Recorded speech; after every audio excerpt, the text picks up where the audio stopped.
Buddy. What are some of your favorite memories from, going back to Greece and have grown up in that, Greek, culture and Greek family, and maybe how that helps you see the world differently? Oh, I mean, I think a lot of what I miss from that is like, sitting down with my grandmother and family, like even just making noodles and all, like the discussions you have while doing that. Or my family had a tobacco farm, and then after you pick the tobacco, everyone has to, put it through the needle, and like that was like a big bonding time. So I miss activities like that where you bond by storytelling. So I wish there were more activities we do today with storytelling. Like, I think that's becoming a lost art.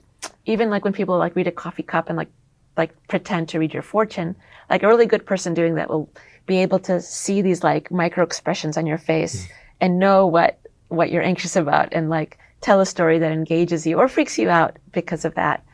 But I think some of these, connections that you can form in those activities, I miss a lot. I also think that, I was lucky in a way to get to see, a rural area there and like live, in the city in Chicago, and compare and contrast just how things are done. Like having multiple perspectives, I think helped me a lot in my work. And, one of the reasons I study communication is because I'm so intrigued by the different types of communication, like in how some forms of communication were different there than here. And I struggled with communication here, and I had an accent, even though I was born here, because I was raised by my grandmother and went to like a Greek school early on. But looking at these differences in culture, to me, it's still fascinating. And I wish I could go back more often. But it's, and I'm also glad that there's technology and I can talk to my family there, even though they're so far away, and I can talk to them every day now without screaming. And, if I talk to them using Viber, I don't have that, like, especially for folks in certain rural areas, the cost isn't as prohibitive once you have, Wi-Fi. So that part of it is really nice. So like, it's nice being able to remember sort of like those local experiences, but also try to recreate some of them, even at a distance. How often do you go back now?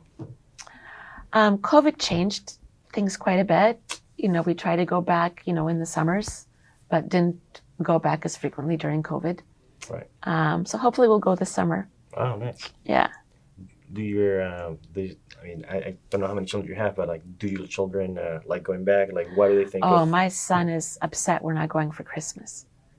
He loves going back. He's got his grandmother there. Wow. I think it's also, fun for him to, just see some of the family members that he has there. And there's beaches and ice cream, and there's no school in the summer, so you associate all of that stuff with like the no schoolness with the place. But yeah, like the connectivity, I think is very different. Like I remember my parents told me that when they met in the U.S. when they wanted to get married, like they didn't know how to use the existing communication channels to keep the norms. Like technically my father was supposed to ask for my mother's hand, but he couldn't be there to do it. So he wrote a letter to do it. And so it's interesting how we, adapt what we have for what we used to do. Right. Like even during the pandemic, you can still see videos of like people getting married over Zoom. Yeah. And people did it over the telegraph too. And so like, it's like, there's certain things that we just want to do. Like we want to communicate, we want to be close to people. We want to form connections, and there was misinformation with the telegraph. There was like cheating and gambling with the telegraph. There's certain things that just seem to happen. Right. And, but people do want to connect. What was your parents' reactions once they got the letter? I don't know. Yeah, I'd be curious because in a way medium becomes a message, because it's not the same thing as, you know, him. Yeah, yeah. You know, I almost wish I'd asked all those questions earlier, you know, when I could. But yeah, it's